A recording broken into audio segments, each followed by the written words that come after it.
You ever look at a stock chart and feel like you're staring at alien language? All these lines, candles, numbers going up and down, and everyone acts like they just know what it means. Well, today, I'm going to teach you how to read every single one of them. No fancy Wall Street cock, no confusing formulas. I'm going to explain this like you're 10 years old. And by the end of this video, you'll never look at a stock chart the same way again. Let's go. Lesson 1. What is a stock chart? Okay, first things first. A stock chart is just a scoreboard. That's it. Imagine you're watching your favorite basketball team play every day. The chart shows you the score, not just today, but every single day for the last year. Was the team winning, losing, on a hot streak, slowing down? That's all a stock chart is. It tracks the price of a stock over time. Left to right equals time passing. Bottom to top equals price going up. Simple. Now let's talk about the most important thing on that chart, the candles. Lesson 2, Candlesticks Explained. Here's where most people get confused. Don't be. A candlestick is just a single day of trading, wrapped up in one little shape. Think of it like a daily report card for the stock. Every candle tells you 4 things. Where the price opened that morning, where the price closed at the end of the day, the highest point it reached during the day, and the lowest point it hit during the day. The fat part of the candle, called the body, shows you where it opened and closed. The thin lines sticking out the top and bottom, those are called wicks or shadows. They show you how far the price traveled during the day before snapping back. Now here's the color code, and this is key. Green candle equals the stock went up that day. It closed higher than it opened. Bulls won. Red candle equals the stock went down that day. It closed lower than it opened. Bears won. Now here's where it gets fun. A candle with a tiny body and long wicks. That means buyers and sellers were fighting hard, and nobody really won.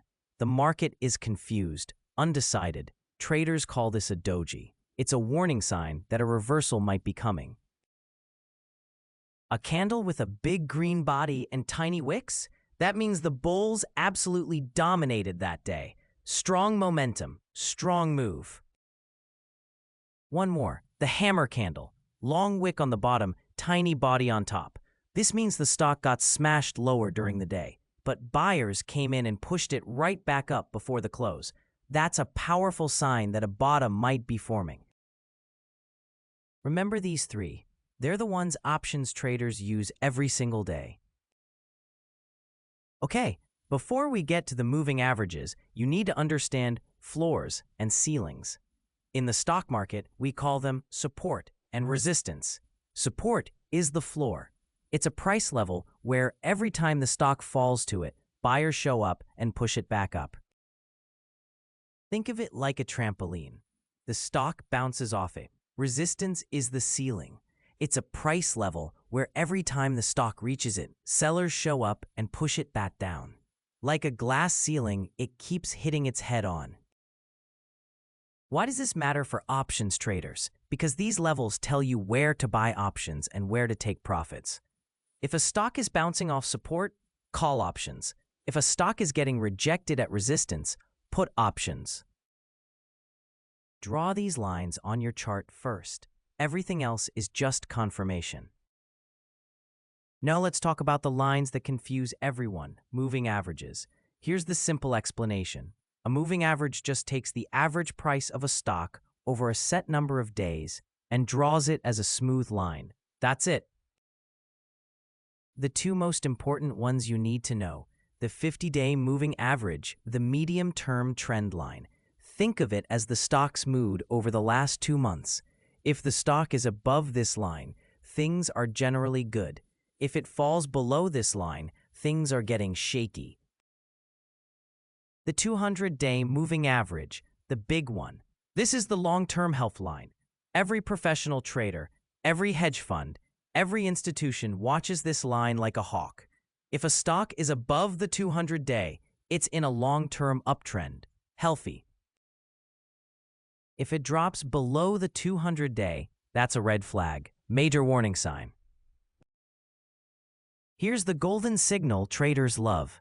It's called the golden cross and the death cross. Golden cross, when the 50-day crosses above the 200-day, that's a powerful buy signal. Big money moves in. Death cross, when the 50-day crosses below the 200-day, that's a sell signal. Big money moves out. For options traders, the 200-day moving average tells you whether you should be buying calls or puts on that stock overall. Above it, bias toward calls. Below it, bias toward puts. Here's your next tool, and I want you to think of it like a thermometer. RSI stands for Relative Strength Index. It measures whether a stock is running too hot or too cold. It's a number between 0 and 100. Above 70 equals the stock is overbought. It's been running up too fast, too hard. It's overheated. A pullback is likely coming. For options traders, this is where you start thinking about puts or taking profits on your calls. Below 30 equals the stock is oversold. It's been beaten down too hard, too fast. It's ice cold. A bounce is likely coming. This is where options traders start thinking about calls. Think of it this way. If a stock's RSI hits 80, it's like a runner who's been sprinting for 10 minutes straight. They have to slow down eventually. Pro tip: in a strong uptrend, RSI bouncing off the 50 level is actually a buy signal, not 30. The stock never gets truly oversold when it's in beast mode. Watch for that bounce at 50 on your favorite momentum stocks. Last big indicator, and this one is your compass. It tells you which direction momentum is heading. MACD stands for Moving Average Convergence Divergence. That's a mouthful. Just call it MACD. Here's all you need to know. It has two lines. The MACD line, the fast line, reacts quickly to price moves. The signal line, the slow line, a smoother average. And then there's a bar graph in the background called the histogram that shows you how far apart those two lines are. The one signal you're watching for, MACD line crosses above the signal line equals bullish. Momentum is turning up.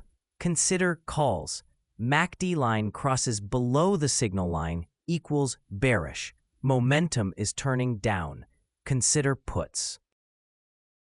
Here's the pro move. Look for divergence. If the stock price is making new highs, but the MACD is making lower highs, that means the uptrend is losing steam, even though price looks fine.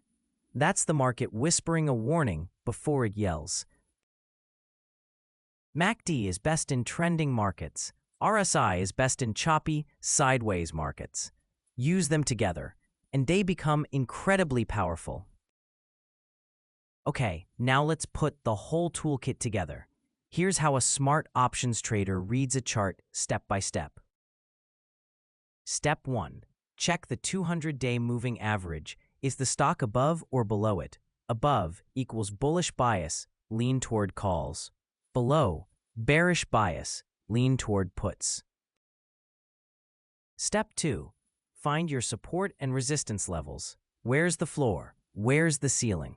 These are your entry and exit targets. Step 3.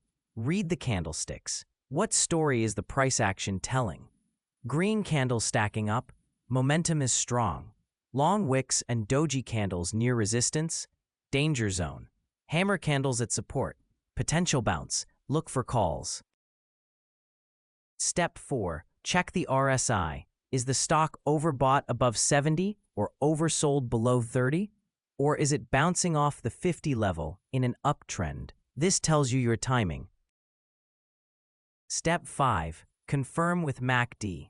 Did the MACD just cross bullish or bearish? Is there divergence warning you the move is faking? MACD is your final confirmation before pulling the trigger. When all 5 of these line up together, that's what traders call confluence. and confluence is where high-probability options trades are born. You don't need all 5 to be perfect every time, but the more that agree, the higher your probability of being right. The golden rules, 7:30 to 7:40. Before I let you go, 3 rules you must never forget. Rule 1, no indicator predicts the future. Every single tool we covered tells you what has happened, not what will happen. They increase your probability. They don't guarantee anything. Rule 2, keep your charts clean. New traders put 15 indicators on one chart and see nothing. Pro traders use 2 or 3 and see everything. Start with moving averages, RSI, and MACD. That's your whole toolkit. Rule 3, always manage your risk. In options trading, you can be right about direction and still lose money if your timing is off. Never risk more than you can afford to lose on a single trade. The best traders aren't the ones who are always right. They're the ones who survive long enough to be right when it matters most.